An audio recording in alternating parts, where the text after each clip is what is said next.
Hi everybody and welcome to Alistair Davies Golf. Today I want to talk to you about wrist extension. So quite simply what wrist extension is when the wrist does this. It will also be known as wrist cupping. So realistically what I want to talk to you about today is wrist extension through impact. And again, should we have it, should we not? The benefits or the downside to it? Because there are both. If the wrist extends a lot, the main benefit is that can create a lot of hand speed. So it can create some scary distances on time.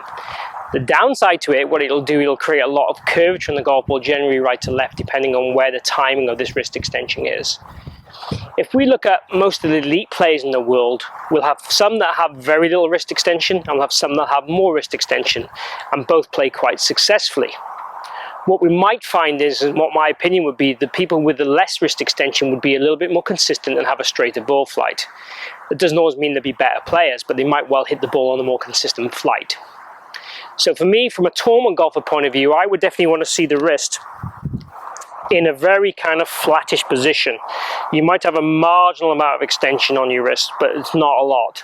The people who have excessive extension, for me, it means you're going to add loft generally through impact, create a higher dynamic loft, and also you can have less control on the club head through the impact zone.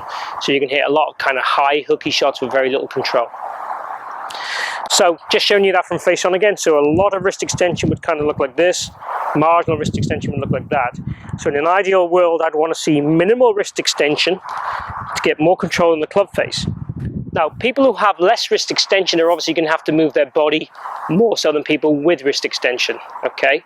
So there I said, if you can't move your body properly, we might encourage more wrist extension to manage your ball flight correctly. And that's what it's all about really, this world, is managing your ball flight consistently and correctly to get the best out of what you can do as a golfer. And that's what coaching is. Theory, what we're talking about here is theory. And in the real world, sometimes we need to have something of something else, you know, that makes things work. So in an ideal world, what I'd want to see is a fairly flat wrist with a fraction of extension, but not a lot. And the wrist would move on this kind of arc here. So they move inward and upwards as they go through the golf ball with a slight bit of extension, but also with the arms extending out, which is the biggest thing I want to look at as well. So arm radius. So let's try and show you two shots. I'm going to show you one first where I give it a lot of wrist extension and one where I give you no wrist extension. I'm going to make these half swings just to make it easy to see.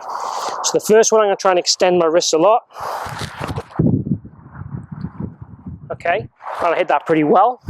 But in order to try and extend my wrist, I felt I had to keep my body very still through the hitting zone. Again, quite a nice shot, considering it's a half shot.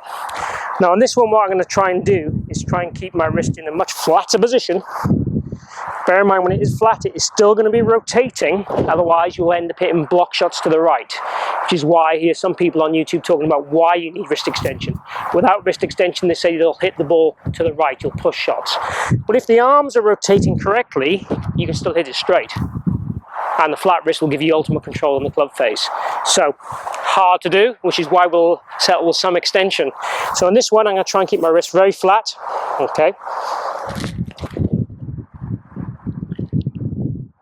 And hopefully you can see that on the video as well, and I'll possibly try and slow it down to show you that in detail. And I'll also post some tour players' swings on here, their wrist positions, both in post-impact positions, so you can see what they do. And so I can show you examples of either, so we can make this video look at what we want you to look at. If I want to say extension was the key, then I can show you videos with that. I can show you videos without. What I will say is the best golfers in the world tend to open their pelvis a lot and keep the wrist fairly flat. But they do have that rotation in the arm. But the rotation in the arm adds speed and squares that club face up. So it's important we have a balance of whatever we're going to do. Okay? So realistically, this is talking about the benefits and the negatives of wrist extension through the golf ball. So this would be wrist flexion, this is wrist extension. So the extension part is kind of that kind of scooping action that we'd see on golfers. And again, the worse the golfer, the more scooping we would see. And that's definitely not what I want to see you do.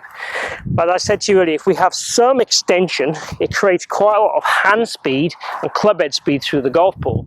So if you can get it through using your body effectively, then that's, for me, the benefit of controlling the ball much better through a kind of more Hogan-esque finish, if you like, and more Hogan-esque impact position, where the body's opening a lot and the hands are very flat, stable through the ball.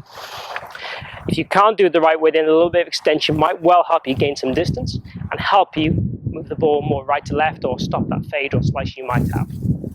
So I said there's positives and negatives to both. Personally, I'd want to see as little amount of extensions we can and get your body working more effectively. That'll bring you more consistent golf and more control of the golf ball long term. If you've enjoyed the video, please click like down below. If you want to post any comments, please do so, in any videos you want me to look at covering. I would be glad to try and help. And also, if you haven't subscribed already, please do so. Got multiple content coming out every single week.